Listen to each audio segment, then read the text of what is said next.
Vous est-il déjà arrivé de vous lever le matin en vous demandant comment votre corps allait réagir aujourd'hui? De poser les pieds au sol avec prudence, en espérant que vos genoux, votre dos ou vos épaules ne vous rappellent pas trop vite qu'ils sont là.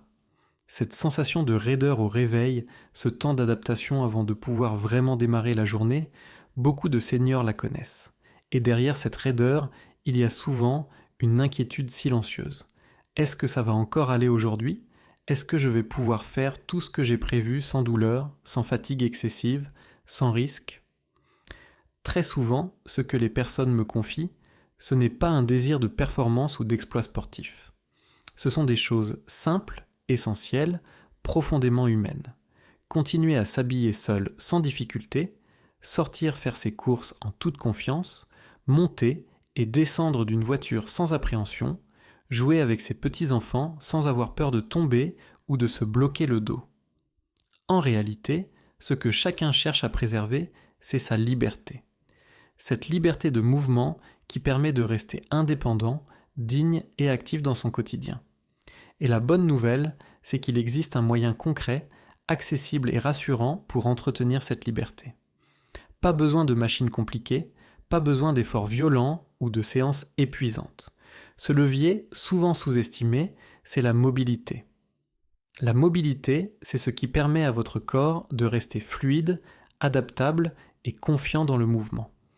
Aujourd'hui, nous allons voir ensemble comment des exercices de mobilité simples et progressifs peuvent vous aider à rester autonome et flexible au quotidien en respectant votre rythme, vos limites et votre réalité.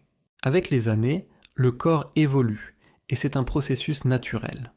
Les articulations peuvent devenir plus rigides, les muscles perdent un peu de leur élasticité, les tissus se déshydratent légèrement. En parallèle, beaucoup de personnes bougent moins, parfois par habitude, parfois par peur de la douleur ou de la chute. Le problème, c'est que le corps fonctionne selon une règle simple. Ce que l'on n'utilise pas, on le perd. Moins on bouge, plus les amplitudes diminuent, et plus chaque mouvement devient coûteux et inconfortable. La mobilité joue alors un rôle fondamental. Elle ne cherche pas à repousser les limites, mais à entretenir ce qui est déjà là. Elle permet aux articulations de rester nourries, aux muscles de travailler en harmonie et au cerveau de garder confiance dans le mouvement. La mobilité, ce n'est pas faire plus, c'est faire mieux. C'est garder la capacité de se mouvoir sans réfléchir, sans appréhension, dans les gestes les plus banals de la vie quotidienne. Se retourner dans le lit, se lever d'une chaise, attraper un objet sur une étagère, se baisser pour nouer ses chaussures ou monter dans une voiture sont autant de mouvements qui nécessitent des articulations mobiles et coordonnées. Quand la mobilité est entretenue, ces gestes restent naturels. Quand elle diminue, chaque action devient un effort, parfois même une source d'angoisse. Travailler sa mobilité, c'est comme huiler les rouages d'une machine précieuse.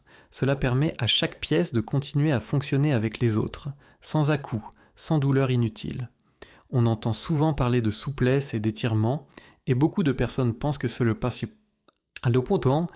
suffit pour rester en forme. Pourtant, la mobilité va plus loin. La souplesse concerne principalement la capacité d'un muscle à s'allonger, souvent de manière passive. Les étirements, eux, consistent à maintenir une position pour allonger un muscle ou un groupe musculaire. Ces pratiques peuvent être utiles, mais elles ne répondent pas entièrement aux besoins du quotidien.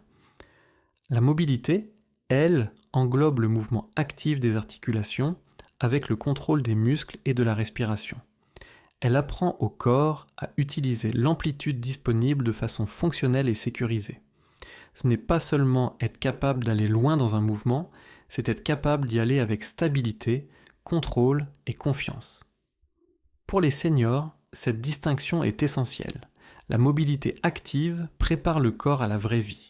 Se lever, marcher, se tourner, porter, se rattraper en cas de déséquilibre. Elle renforce la coordination entre le cerveau, les muscles et les articulations. En pratiquant régulièrement des exercices de mobilité, le corps réapprend à bouger ensemble, sans tension excessive, et l'esprit retrouve de la sérénité dans le mouvement. C'est exactement ce dont on a besoin pour se sentir en sécurité, autonome et confiant jour après jour.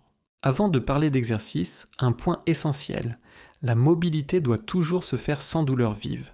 Une sensation d'étirement doux, oui. Une douleur aiguë, non. On respire calmement, on bouge lentement, on respecte ses limites du jour, car elles peuvent varier. L'objectif n'est jamais de forcer, mais de nourrir le corps de mouvements réguliers. Même 5 à 10 minutes par jour peuvent faire une différence énorme sur le long terme. Le cou et les épaules sont souvent tendus, surtout chez les personnes qui lisent beaucoup ou passent du temps assises. Une bonne mobilité cervicale permet de regarder autour de soi en marchant, de conduire, d'éviter les compensations douloureuses. Des mouvements lents de rotation, d'inclinaison, accompagnés de la respiration, redonnent de la fluidité. Pour les épaules, travailler des cercles amples et contrôlés aide à s'habiller plus facilement, à attraper des objets sans douleur et à maintenir une posture plus ouverte. La colonne vertébrale est le pilier du corps.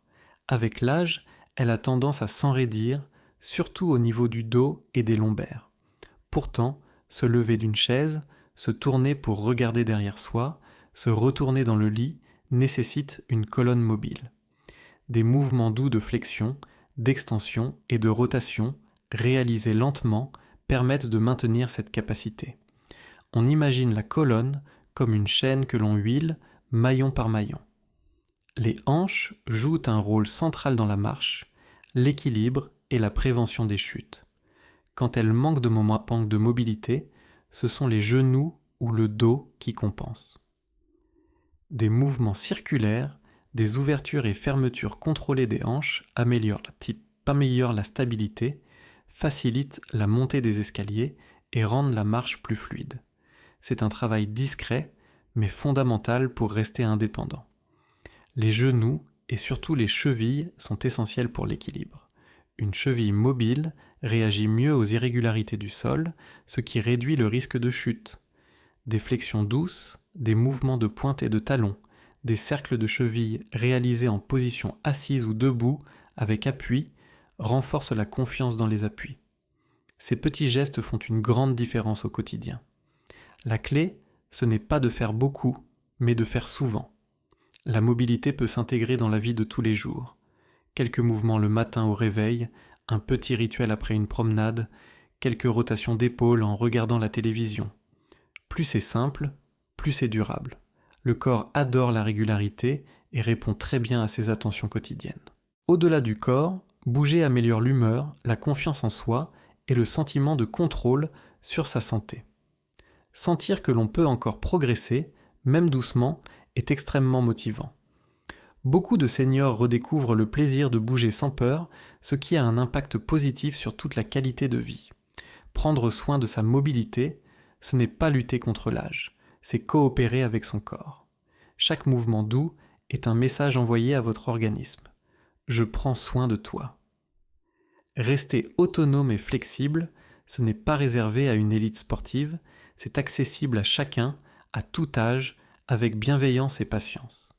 Votre corps est encore capable de s'adapter, de s'améliorer et de vous surprendre. Si cette vidéo vous a aidé, prenez un instant pour vous engager envers vous-même.